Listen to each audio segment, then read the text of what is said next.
April 19, 1995, a deafening explosion shattered the peace of Oklahoma City.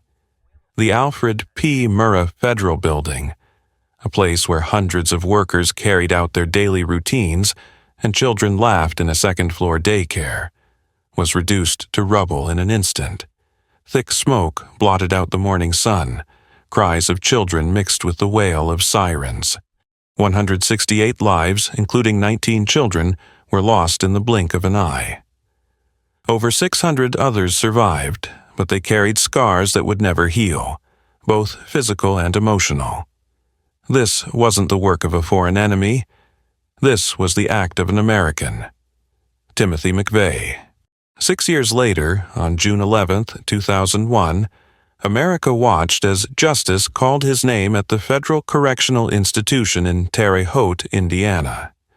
A lethal injection brought an end to the life of the nation's deadliest domestic terrorist. But this story isn't just about an execution. It's about the grief of hundreds of families, the outrage of a betrayed nation, and the haunting questions that linger. What drove a soldier to become a mass murderer? How could someone cross into such darkness? Today, we'll walk through Timothy McVeigh's journey, from his quiet early days through the moment that shook America, to the day he faced his final reckoning, with the voices of those who lived it and the lens of psychology to uncover the mind behind the monster. Timothy James McVeigh was born on April 23, 1968, in Lockport, New York, a sleepy little town where autumn leaves painted the streets gold and church bells rang every Sunday morning. His father, Bill, worked at a General Motors factory, while his mother, Mildred, held down an office job. They were a typical middle-class American family in the 1970s, but beneath the surface, things weren't always calm. When McVeigh was 10, his parents divorced. The shy boy who loved playing alone in the backyard began to feel the first cracks in his world. From an early age, McVeigh was drawn to guns. He devoured books about World War II, dreamed of heroic battles, and taught himself survival skills in the woods with his grandfather's old hunting rifle. Friends recall him as quiet, reserved, but with a sharp gaze that seemed to take in everything. A high school classmate interviewed by the New York Times in 1995 said, "Tim wasn't the type to stir up trouble. He was just different. He'd rather be alone and talked about guns like they were his best friends." In 1988, at 20 years old, McVeigh enlisted in the U.S. Army, a decision that seemed tailor-made for his destiny. He excelled at Fort Benning, Georgia, quickly becoming a top marksman, handling machine guns on Bradley armored vehicles with uncanny precision. In 1991, he was deployed to the Gulf War. There, he saw brutal combat, watched comrades fall in the desert sands, and took lives through the scope of his rifle. But war didn't bring the glory he'd imagined. A fellow soldier, quoted in American Terrorist by Lou Michel and Dan Herbeck, recalled, "Tim changed after the Gulf. He started talking about the government like it was the enemy. One day, he looked at a fallen Iraqi soldier and said, 'We're no different from them, just pawns in the government's game.'" When he returned home with a Bronze Star, McVeigh wasn't the idealistic young man who'd left. He quit the Army in 1992, carrying a deep disillusionment and a question that wouldn't let go. Was the government he'd served really worth believing in? McVeigh drifted across states, New York to Arizona, Kansas to Michigan, taking odd jobs as a security guard or warehouse worker. He found himself at gun shows where angry men gathered, whispering about government overreach. One attendee, interviewed by the Washington Post in 1995, said, "I met Tim at a gun show in Kansas.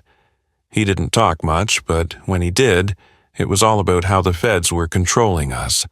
He handed me the Turner Diaries and said, 'Read this. It'll open your eyes.'" The Turner Diaries, a far-right novel by William Luther Pierce, tells of a bloody uprising against the U.S. government, complete with bombings and chaos to topple the system. For McVeigh, it wasn't just a story. It was a blueprint. But what pushed him over the edge? Psychologists like Dr. Reed Malloy, in a 2001 study, suggest McVeigh suffered from main character syndrome, a mindset where he saw himself as a hero in a grand war against an imagined evil, the government. Two events ignited the fire in McVeigh's mind. First, Ruby Ridge, Idaho in 1992, where FBI agents shot and killed a woman and her young son during a standoff with an anti-government family. A witness, quoted in a PBS documentary, said, "I saw them shoot Vicki Weaver as she held her baby. Her cries echoed through the woods, then silence. That day, I lost faith." McVeigh felt the same. He visited Ruby Ridge afterward, standing among the pines, vowing, "The government's declared war on its people." Then came Waco, Texas, on April 19, 1993, exactly 2 years before Oklahoma. 76 people, including over 20 children, perished in a fiery standoff between federal agents and the Branch Davidians. A survivor, in a 1995 Guardian interview, choked up, "I saw the flames rise, heard the kids screaming. They weren't terrorists, they just wanted to live their way." McVeigh went to Waco after the ashes settled, sold T-shirts reading FBI, Federal Baby Incinerator, and swore revenge. From that moment, a horrific plan took root. April 19, 1995, dawned like any other day in Oklahoma City. Workers at the Alfred P. Murrah Building chatted over coffee, while upstairs 19 children filled the daycare with laughter, playing with dolls and blocks. No one knew death was closing in. Timothy McVeigh, now 26, had spent months preparing. On April 17th, he rented a Ryder truck in Junction City, Kansas. With help from Terry Nichols, he packed it with over 2 tons of ammonium nitrate fertilizer mixed with diesel fuel, a homemade bomb powerful enough to level a city block. At 8:57 a.m., McVeigh pulled up to the Murrah Building's front entrance. Wearing a blue jacket and baseball cap, he lit the fuse with chilling calm, then walked away, blending into the morning crowd. 2 minutes later, at 9:02, the world shook. A massive explosion tore through the air, glass shattering like a storm, concrete walls crumbling like paper. The 9-story building collapsed into a heap of debris. Smoke choked the sky, screams and cries piercing the chaos. Hundreds were trapped beneath the wreckage. Rescue workers rushed in, clawing through debris with bare hands, desperate for signs of life. Firefighter Steve Russell, in a Washington Post interview from April 20, 1995, said, "I heard a faint cry under the rubble. We dug for 2 hours, but when we reached her, she wasn't breathing. I held her and broke down. I'd never felt so helpless." Survivor Amy Petty, with a broken arm, told the Oklahoman, "I was typing when the blast hit. Everything went black. I thought I was gone. When I came to, my co-worker was lying still beside me, blood everywhere." A mother, Erin Allman, lost her 1-year-old daughter, Bailey, in the daycare. In a 1996 New York Times interview, she sobbed, "I dropped Bailey off that morning, kissed her, and said, 'Mommy loves you.' It was the last time I saw her alive." That photo, Bailey in Chris Field's arms, became an icon of Oklahoma's pain, splashed across Time and Newsweek. As America reeled, McVeigh was already miles away. He drove north on Highway 35, cool as if he'd just finished a routine task. But his escape was short-lived. 90 minutes later, in Perry, Oklahoma, 60 miles from the blast, State Trooper Charlie Hanger pulled him over for a missing license plate. Hanger told the Oklahoman in 2001. He sat there calm with those icy eyes. When I asked for ID, he handed me his military card. In McVeigh's pocket, a loaded pistol and pages from the Turner Diaries. As word of the attack spread, America turned its gaze to the 26-year-old with a faint, unrepentant smirk. On June 2, 1997, Timothy McVeigh stood before a judge at the federal courthouse in Denver, Colorado, hands cuffed, face emotionless. This wasn't just a trial. It was the biggest courtroom event in America since the O.J. Simpson case 3 years earlier. Hundreds of reporters from around the globe descended, cameras trained on the 29-year-old with close-cropped hair and a steely gaze. Outside, a crowd gathered, waving handmade signs. Justice for Oklahoma. Death to McVeigh, for our children. Their shouts echoed as McVeigh's transport rolled by, a raw mix of fury and grief too big to hold back. The trial opened with prosecutor Joseph Hartzler, a steady, determined man in a wheelchair due to multiple sclerosis. His voice rang out in the hushed courtroom. "We're here today for 168 people who can't speak anymore. Fathers, mothers, and children who'll never grow up." Before the jury, Hartzler set down a miniature model of the Murrah Building. Every floor, every window, a vivid reminder of what was lost. The evidence was airtight. McVeigh's fingerprints on a Ryder truck rental receipt from Junction City, Kansas. Twisted metal scraps from the bomb, matching the ammonium nitrate he'd bought at a farm store in McPherson, Kansas. And testimony from Terry Nichols, his old friend who'd helped mix over 2 tons of explosives at a remote Michigan farm.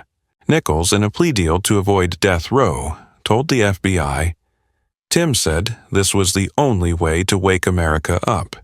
He wanted the government to pay in blood." An FBI agent in a 1997 case file recalled, "We searched his car and found a copy of the Turner Diaries, with lines underlined, 'War is the only answer.'" But what set the nation ablaze wasn't just the evidence, it was McVeigh's attitude.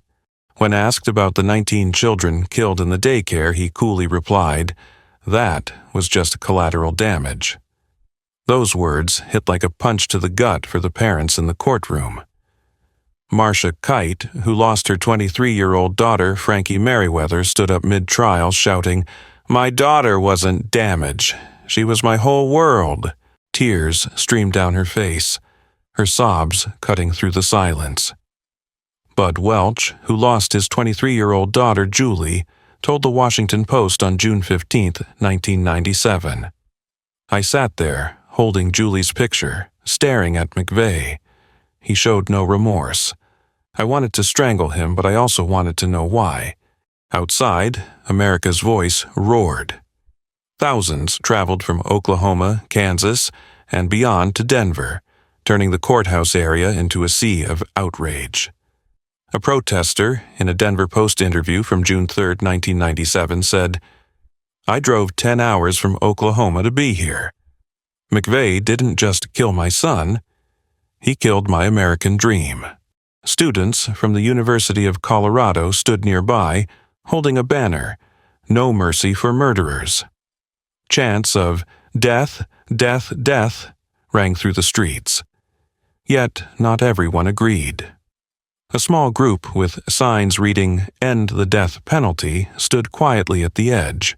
One of them, in a Guardian piece, explained, "I hate McVeigh, but killing him doesn't make us better. It just keeps the cycle going." Inside, 12 jurors, 7 men, 5 women, bore the weight of a lifetime decision. They were everyday people, a teacher, a truck driver, a homemaker, a bank clerk. Now, they held a man's fate, and the pain of 168 families, in their hands. One juror, anonymous in a 1998 Oklahoman interview, said, "I couldn't sleep during the trial.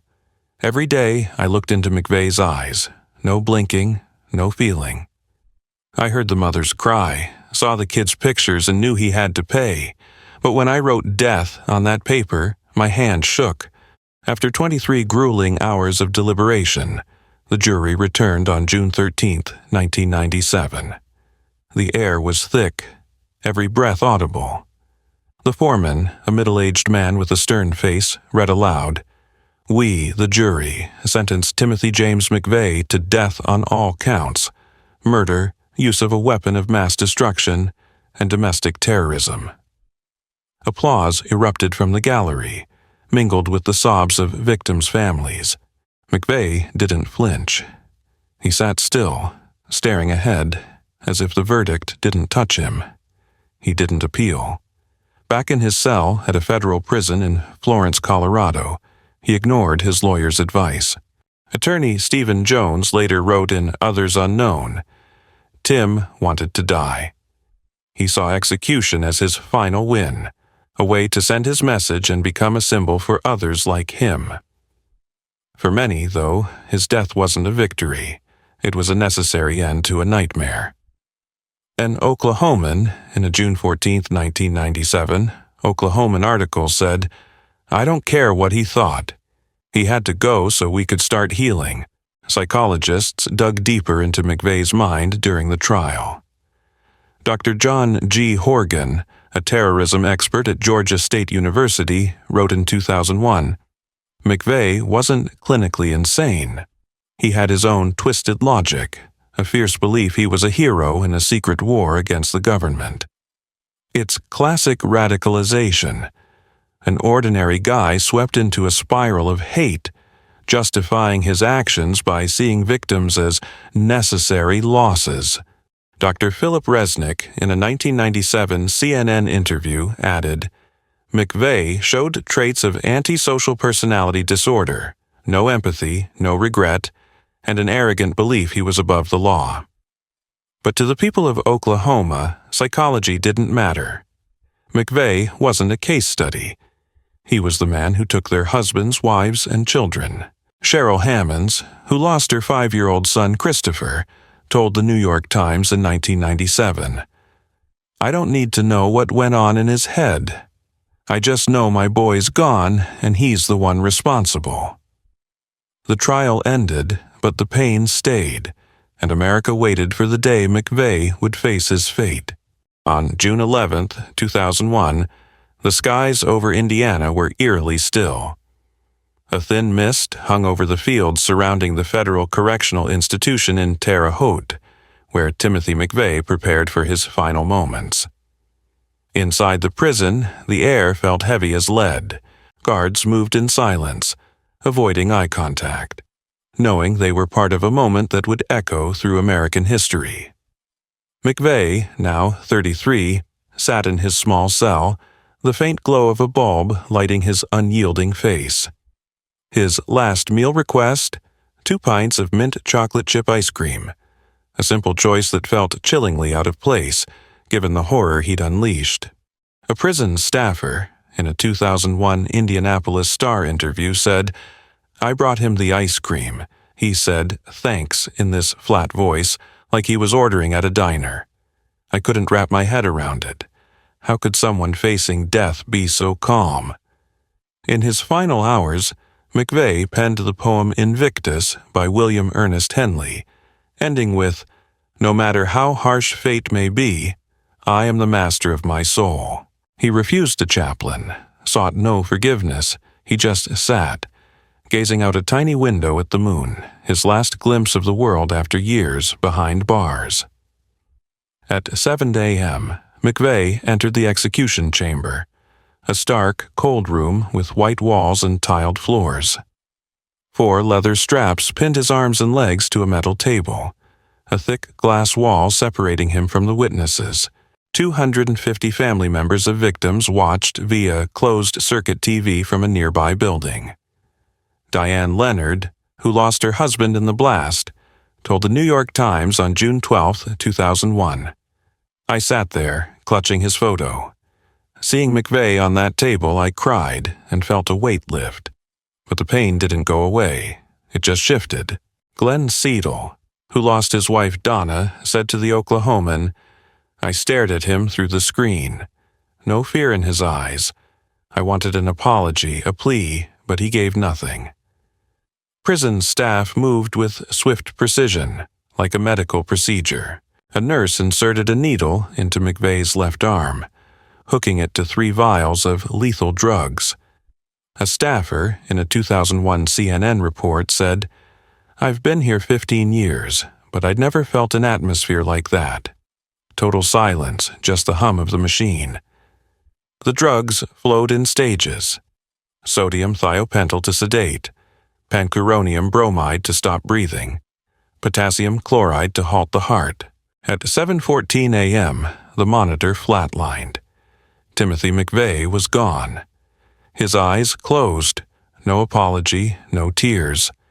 A warden, anonymous in a 2001 Guardian interview, said, "When he was gone, I felt this strange void. Not joy, not sorrow, just emptiness. He wasn't afraid, and that chilled me. I wondered, what did we just do?" Another staffer in the Indianapolis Star recalled, "I watched the clock when his heart stopped, 7:14. I thought of the kids in Oklahoma, the families who lost everything. I hoped they'd find some peace, even just a sliver." But not everyone felt closure. A nurse involved in leaked prison notes wrote, "I watched him go, and I wondered if we'd just made him a martyr for others like him. I'm not sure this was justice, maybe just vengeance." Outside, hundreds gathered under the early summer sun. Some cheered, shouting, "Justice is served." Charlie Hill, who lost his sister, told the Oklahoman, "I stood there, watching the smoke from the prison chimney where they said he'd be cremated. I didn't feel happy, just hollow." Today, in Oklahoma City, the National Memorial stands quietly among green trees. 168 empty chairs, each etched with a victim's name, serve as an eternal reminder of April 19, 1995. John Avera, a rescuer, told the New York Times in 2015, "I can't shake the smell of smoke or the sound of cries. I saved a few, but the ones I couldn't still haunt me." Cheryl Hammonds, who lost her 5-year-old son Christopher, said, "I visit every year, lay flowers on his chair. I don't know how to keep going, but I have to try." Timothy McVeigh's bombing didn't just take lives, it changed America forever. The Patriot Act of 2001 tightened security but sparked debates over personal freedoms. His extremist ideas didn't die with him. They simmer in militia groups, in dark corners of the internet, flaring up in events like the January 6, 2021, Capitol riot. Dr. Kathleen Belew, author of Bring the War Home, noted, "McVeigh was part of a bigger movement, a far-right wave against the government. He wasn't alone. He was a voice for thousands." McVeigh meant to send a message through smoke and blood, but what was it really? A lesson in hate or a warning of a divided nation? An Oklahoman in a 2020 Guardian interview said, "I don't forgive him, but I wonder, what made him this way? Can we stop it from happening again?" Looking at those empty chairs, we don't just see pain, we see questions without answers. How do we heal a wounded country? How do we stop another Timothy McVeigh? Maybe the answer isn't in that 2001 needle, but in the hearts of Americans today.